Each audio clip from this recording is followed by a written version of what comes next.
Welcome to कनीज classes. आज हम व्यक्तित्व मापन की अप्रक्षेपी विधियों के बारे में विस्तार से अध्ययन करेंगे।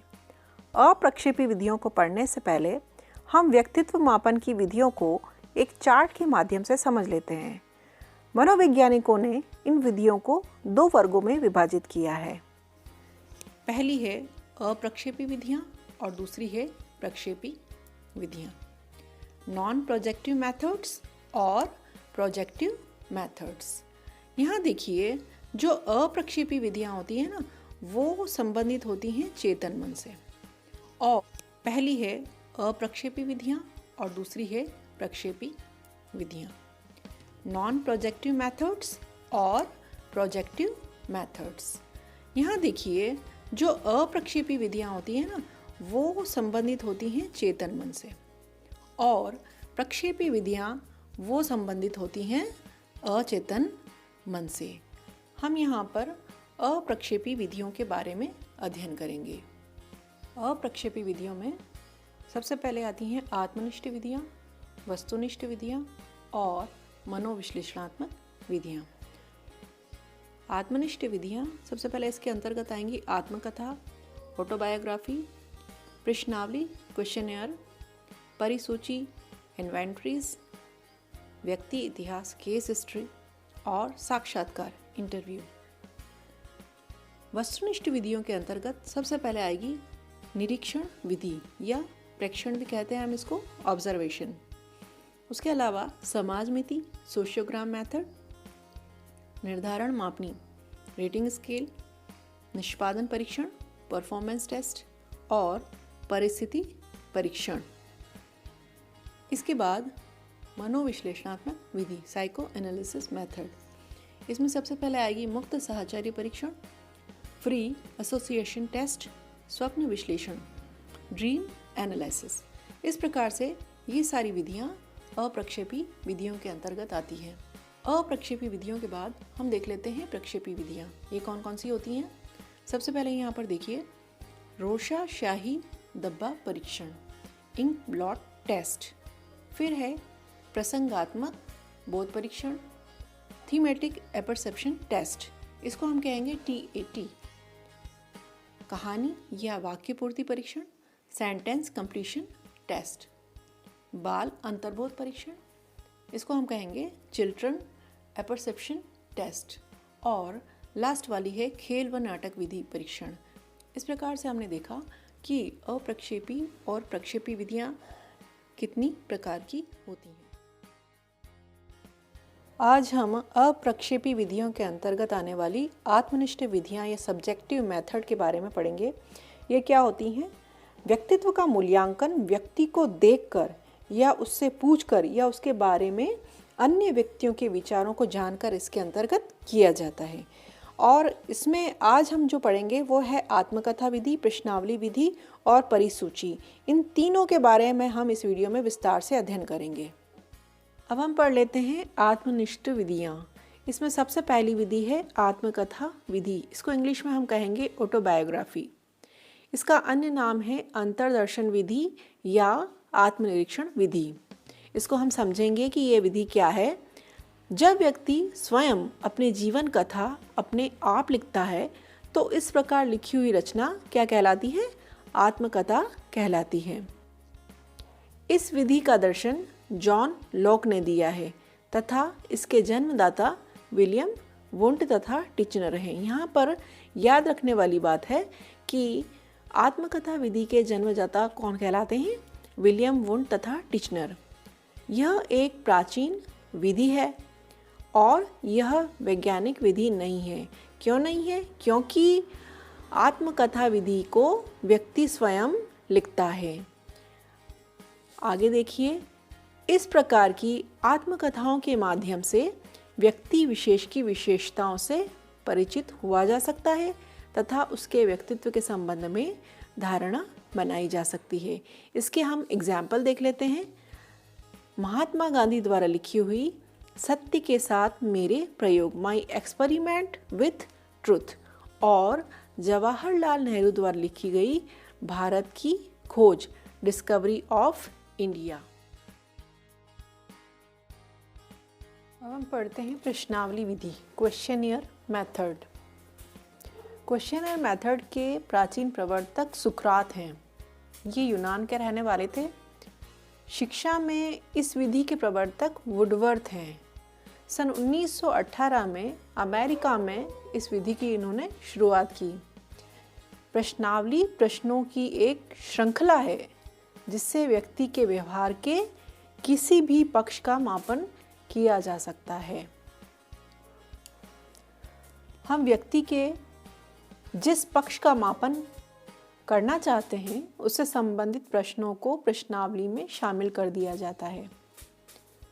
फिर परीक्षार्थी के पास डाक, मेल, कोरियर अथवा अन्य माध्यमों से इस प्रश्नावली को पहुंचाया जाता है, अर्थात इसे अप्रत्यक्ष रूप से हल कराया जाता है। इसका तात्पर्य ये है कि प्रश्नावली सामने हल नहीं करवाई जाती, वरन इसको दूर भेजा जाता है या डाक, मेल या कोरियर के द्वारा भेजा जाता है। इसमें यह आवश्यक नहीं कि व्यक्ति आपके सामने ही हो।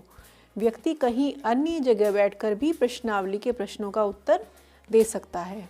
यह व्यवहार के अध्ययन की एकमात्र विधि है जिसमें परीक्षक एवं परीक्षार्थी आमने सामने नहीं होते हैं, इसलिए इसकी वैधता और विश्वसनीयता कम हो जाती है। ये हम जानते हैं कि अगर कोई व्यक्ति सामने बैठकर के आंसर नहीं देता है, इसका तात्पर्य ये है कि उसमें वैधता और विश्वसनीयता की कमी आ जाती है। वो मन से या झूठ भी उसके आंसर दे सकता है। अतः वुडवर्थ ने प्रश्नावली विधि के दोषों को दूर करके एक नई विधि परिसूची अथवा अनुसूची का निर्माण किया। प्रश्नावली विधि में यही दोष है कि व्यक्ति दूर बैठकर के उत्तर देता है। इस कारण से प्रश्नावली विधि की वैधता और विश्वसनीयता कम हो जाती है और इसी को दूर करने के लिए वुडवर्थ महोदय ने एक नई सूची का निर्माण किया जिसे कि परिसूची या अनुसूची कहते हैं। आगे हम पढ़ते हैं गुड एवं हॉट की परिभाषा।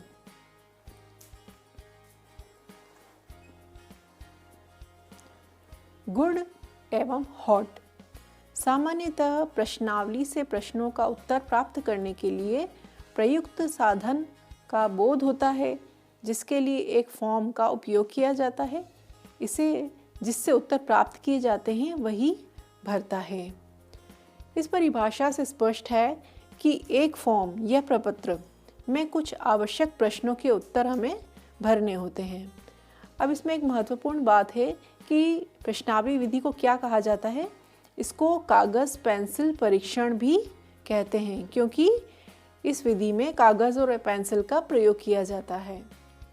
प्रश्नावली विधि के मुख्य रूप से 4 प्रकार होते हैं। सबसे पहला है बंद अथवा सीमित या प्रतिबंधित प्रश्नावली। इस प्रकार की प्रश्नावली में प्रश्नों के सामने कुछ निश्चित वैकल्पिक उत्तर लिखे होते हैं और उत्तरदाता उत्तर छांट करके लिखता है, अर्थात प्रश्नावली में प्रश्न लिखा होता है और उसके सामने उत्तर दिए होते हैं और उत्तरदाता को उन्हीं प्रश्नों के उत्तर छांट करके लिखने होते हैं। इसको हम उदाहरण द्वारा समझते हैं। जैसे कि प्रश्न देखिए, क्या अध्यापक राष्ट्र निर्माता होता है?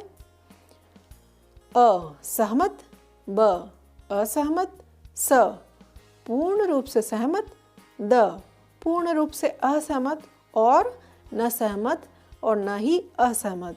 अब इस प्रश्न में निश्चित उत्तर दिए गए हैं। इसमें से उत्तरदाता कोई भी एक उत्तर लिख सकता है जिससे कि उसकी जांच हो जाती है। दूसरा प्रश्न देखिए, जातिगत आरक्षण उचित है?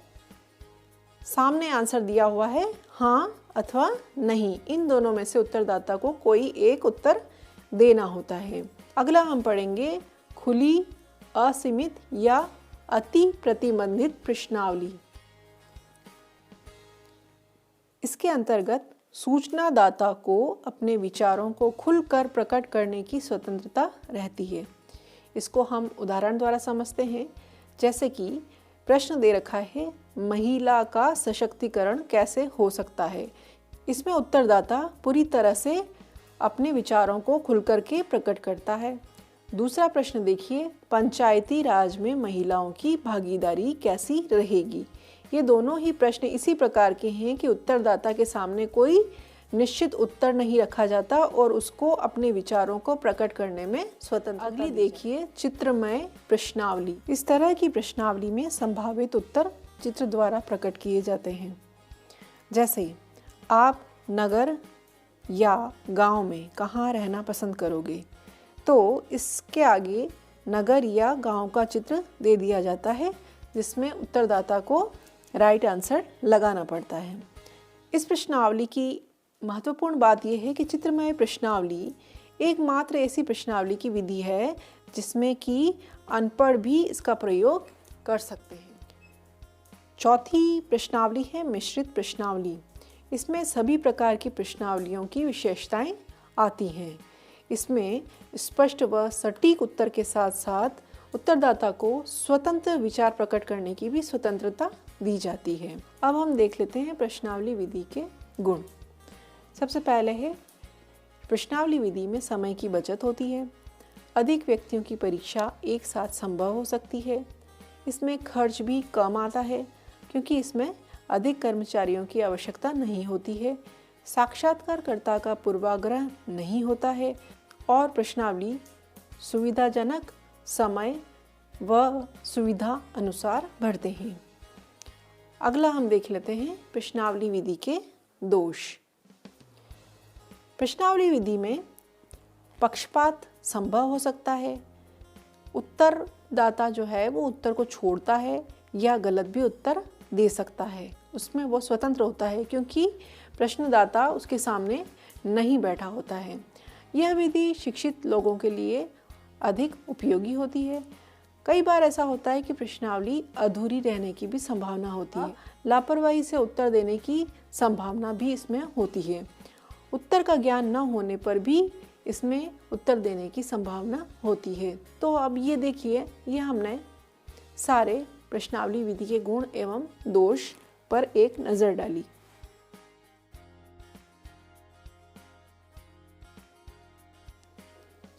परिसूची अथवा अनुसूची, इन्वेंट्री टेस्ट। सन 1918 में अमेरिका में आर.एस. वुडवर्थ ने इसका प्रवर्तन किया।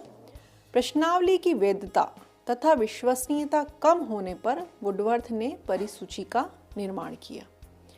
यह प्रश्नों की एक सूची है जिसमें व्यक्ति के व्यवहार के किसी भी पक्ष का मापन किया जाता है, जैसे ज्ञानात्मक, भावात्मक और क्रियात्मक। परीक्षार्थी से प्रश्नों को प्रत्यक्ष रूप से हल करवाया जाता है। इसमें शामिल सभी प्रश्न हाँ अथवा नहीं के उत्तर पर आधारित होती है। यहाँ पर मैंने परिसूचियों के कुछ एग्जाम्पल दिए हैं, उसे देखिए। इसका सबसे पहला एग्जाम्पल है कैलिफोर्निया मनोवैज्ञानिक परिसूची। यह परिसूची जो होती है ना, वो क्या होती है, एक तो सामान्य व्यक्तियों की विशेषताओं पर प्रकाश डालती है। दूसरा, यह जो परिसूची होती है इसके अंदर पद होते हैं 480 और इसका उपयोग होता है 13 वर्ष से ऊपर की आयु वालों के लिए। और इसके अंदर जो आंसर होते हैं ना, वो किस प्रकार के होंगे, जैसे कि सत्य या असत्य। इसके अनुसार जो उत्तरदाता है उसको आंसर लगाने पड़ते हैं सत्य या असत्य। मिनीसोटा बहुव्यक्तित्व परिसूची अन्य परिसूची का एग्जाम्पल है ये। इसको हम क्या कहेंगे, MMPI, the Minnesota multiphasic personality inventory. इसका सर्वाधिक प्रयोग जो किया जाता है वो किया जाता है अमेरिका में। इसके जो पद होते हैं वो होते हैं 550 और आंसर इस प्रकार से लगाने पड़ते हैं, जैसे कि सत्य, असत्य अथवा एक और होता है नहीं कह सकता। कुछ प्रसिद्ध परिसूचियों के एग्जाम्पल निम्नलिखित हैं, जैसे कि ब्रेल लिपि की समायोजन परिसूची, वुडवर्थ का व्यक्तित्व मापक पत्रक, मिनीसोटा का बहुविधि परिसूची, टर्मन की बुद्धिलब्धि परिसूची और कैटल की 16 PF। कैटल की 16 PF हमने पिछले वीडियो में डिटेल से पढ़ी है। इस प्रकार से हमने इस वीडियो में अप्रक्षेपी विधियों में आत्मनिष्ठ विधियों के अंतर्गत आत्मकथा, प्रश्नावली व परिसूची के बारे में विस्तार से अध्ययन किया। आगे आने वाले वीडियो में व्यक्तित्व मापन की विधियों में अप्रक्षेपी विधियों के बारे में हम विस्तार से अध्ययन करेंगे।